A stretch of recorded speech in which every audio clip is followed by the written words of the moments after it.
বন্ধুরা, স্বাগতম তোমাদের প্রিয় চ্যানেলে। আজকে আমি দেখাবো কিভাবে খুব সহজে বানাবো টক ঝাল মিষ্টি টমেটোর চাটনি, একদম বাঙালি স্টাইলে। তাহলে চলো দেখে নিই আজকের রেসিপি। পাকা টমেটোর চাটনি বানানোর জন্য এখানে আমি 6 থেকে 7টা পাকা টমেটো নিয়েছি। টমেটোগুলো প্রথমে জল দিয়ে ধুয়ে এইভাবে পাতলা বা সরু করে কেটে নেব। এতে চাটনি বানানোর সময় টমেটোগুলো খুব তাড়াতাড়ি গলে যাবে আর রান্নাটাও করতে খুব কম সময় লাগবে। এইভাবে সব টমেটোগুলো একে একে কেটে নেব। এবার একটা বাটিতে টমেটোর টুকরোগুলোকে উঠিয়ে একটা সাইডে রেখে দেব। এখন রান্নাটা শুরু করব। শুকনো কড়াইতে প্রথমে 1 চামচ 5 ফোড়ন দিয়ে দিচ্ছি। 5 ফোড়নটাকে হালকা কয়েক সেকেন্ড ভেজে নেব। এই সময় 5 ফোড়নের সাথে সামান্য 1 টুকরো শুকনো লঙ্কাও দিয়ে দিলাম।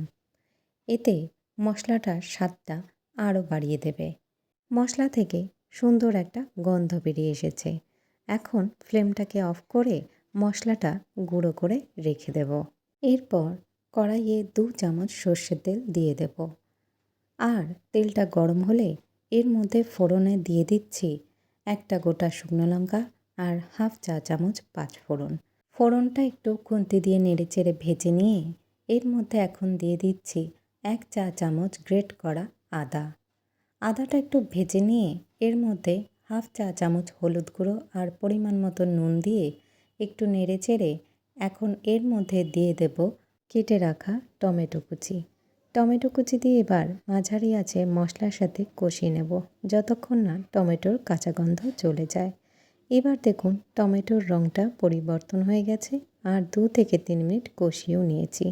এই সময় সামান্য একটু জল দিয়ে ঢেকে 3 থেকে 4 মিনিট লো টু মিডিয়াম ফ্লেমে টমেটো নরম হওয়া পর্যন্ত রান্না করব।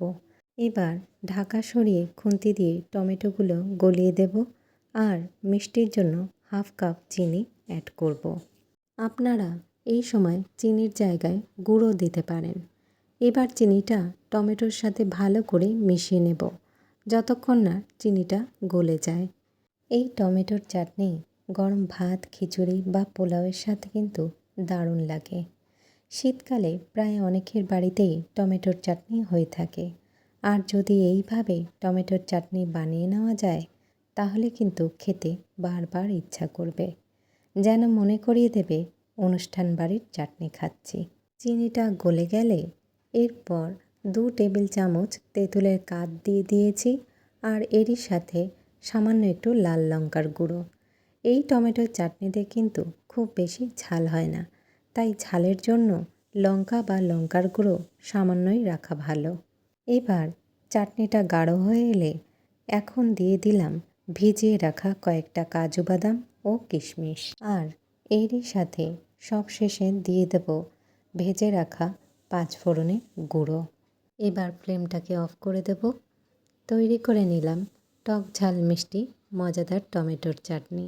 তাহলে বন্ধুরা, ভিডিওটা ভালো লাগলে লাইক, শেয়ার আর সাবস্ক্রাইব করবেন আর কমেন্টে জানাবেন আপনারা আর কী রেসিপি দেখতে চান।